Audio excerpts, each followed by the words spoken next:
Hello viewers, আজ আমি আপনাদের বলবো পুরাণ অনুযায়ী যে পাপগুলি করলে সোজা নরকে ঠাঁই হয় সে সম্পর্কে।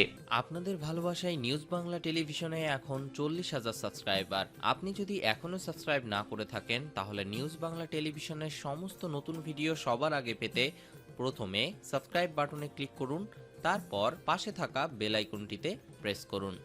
এরপর শূন্য স্থানটিতে টিক চিহ্ন দিয়ে তারপর সেভ বাটনে ক্লিক করুন, তাহলে পৌঁছে যাবে নিউজ বাংলা টেলিভিশনের সমস্ত নতুন ভিডিও সবার আগে আপনারই কাছে।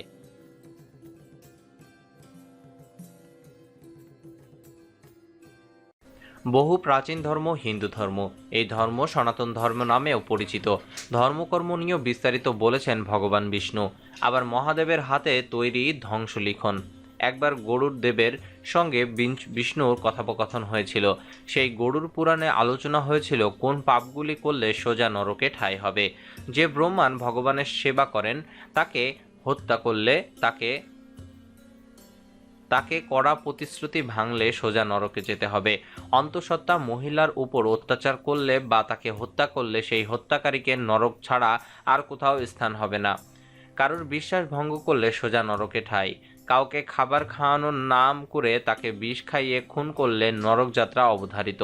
তীর্থযাত্রীদের অপমান বা হেনস্থা করলে, অসহায় মানুষকে সাহায্য না করে তার উপর অত্যাচার করলে, ক্ষুধার্ত থেকে খাবার ছিনিয়ে নেওয়া বা ক্ষুধার্তকে খেতে না দেওয়া, কারোর জীবন থেকে তার পরিবার বা ঘরবাড়ি ছিনিয়ে নেওয়া, আত্মতুষ্টির জন্য পশু হত্যা করা, মহিলাদের প্রতি কামুক দৃষ্টিতে দেখা, তাদের অপমান করা, সত্য লুকিয়ে যাওয়া বা কোনো ঘটনাকে মিথ্যা সাক্ষী দেওয়া, গাছ কেটে ফেলা, নিজের পরিবার স্ত্রী সন্তানের কথা মাথায় না রাখা, বিবাহ বহির্ভূত সম্পর্ক রাখা, ঈশ্বরকে অপমান ও অবজ্ঞা করা।